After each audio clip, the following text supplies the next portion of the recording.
কাঁঠাল খেয়ে বীজগুলো ফেলে দাও, তাই তো? তাহলে আজকের ভিডিওটা একদম মিস করবে না। এই সাধারণ কাঁঠালের বিচি দিয়েই বানাবো দারুণ সুস্বাদু একটা রেসিপি, যা খেলে সবাই রেসিপি চাইবে। তো বাই দ্য ওয়ে, আমি অঙ্কিতা, জিভে জল বাই অঙ্কিতা চ্যানেলে তোমাদের সবাইকে স্বাগত জানাই। তো দেখো, কাঁঠালের বিচিগুলো আমি পরিষ্কার করে ধুয়ে কেটে মিক্সার গ্রাইন্ডারের মধ্যে মিহি পেস্ট করে নিয়েছি। তার মধ্যে দিয়ে দিচ্ছি 1 চামচ মতো পোস্ত দানা, 2 চামচ মতো ছোলার বেসন। তো অ্যাজ আ বাইন্ডিং এজেন্ট এটা আমি দিলাম। তার মধ্যে দিয়ে দিচ্ছি স্বাদ মতো লবণ। একটা মিক্সারের মধ্যে 2টো টমেটো, কিছুটা কাঁচা লঙ্কা এবং আদা পেস্ট করে নিয়েছি। মিশ্রণটার মধ্যে দিয়ে দিলাম সেই পেস্ট, আর স্বাদ বজায় রাখার জন্য দিয়ে দিলাম 1 চামচ মতো চিনি।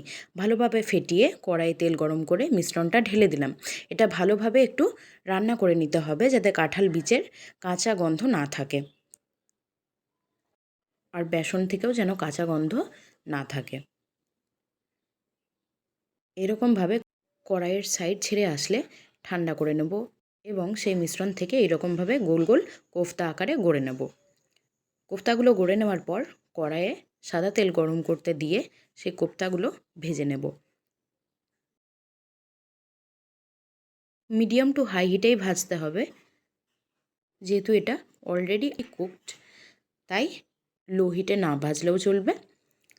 তো গোল্ডেন ফ্রাই করে এটা ভেজে নেব। কত সুন্দর এখনই দেখতে লাগছে। এটা তোমরা স্ন্যাক্স হিসেবেও খেতে পারো। তো আমি এটা গরম ভাতের সাথে সার্ভ করব, তাই গ্রেভি বানাচ্ছি।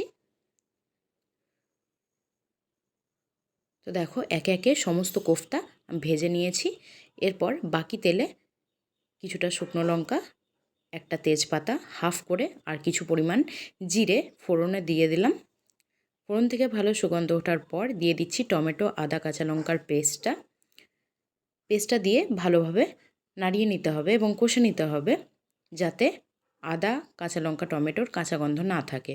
এরপর দিয়ে দিচ্ছি ধনের গুঁড়ো, জিরের গুঁড়ো, স্বাদ মতো লবণ, পরিমাণ মতো হলুদ এবং সমস্ত উপকরণ দিয়ে ভালোভাবে কষিয়ে নেব।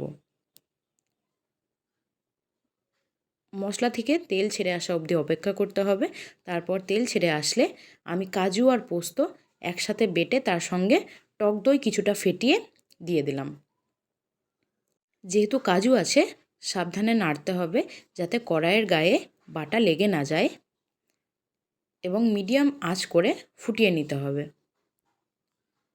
নিরামিষের দিনে এই অপূর্ব রেসিপিটা তোমরা অবশ্যই একবার বাড়িতে বানিয়ে আমাকে কমেন্ট করে জানিও কেমন লাগলো তোমাদের। এটা তোমরা ফ্রাইড রাইস, পরোটা, রুটির সাথেও খেতে পারো। আর যে বলগুলো প্রথমে আমরা ভেজেছিলাম সেগুলো অ্যাজ আ স্টার্টার তোমরা খেতে পারো। তো দেখো, এই গ্রেভির মধ্যে এখন স্বাদ মতো চিনিও দিয়ে দিলাম, লবণ আর ঝালের ব্যালেন্সটা বজায় করার জন্য। চিনি দিয়ে বেশ ভালোভাবে নাড়িয়ে নিতে হবে। গ্রেভি ফুটে ওঠার পর এখন দিয়ে দিচ্ছি ভেজে রাখা কোফতাগুলো দেওয়ার পর লো হিটে কিছুক্ষণ 5 থেকে 10 মিনিট ফোটালেই হবে, যাতে ভেতর অবধি গ্রেভিটা ঢোকে এবং কোফতাগুলো আরও টেস্টি হয়ে যায়। তো রেসিপি একদম রেডি। নামানোর আগে খালি কিছুটা গরম মশলা দিয়ে দেব, যাতে খুব সুন্দর একটা সুগন্ধ ওঠে।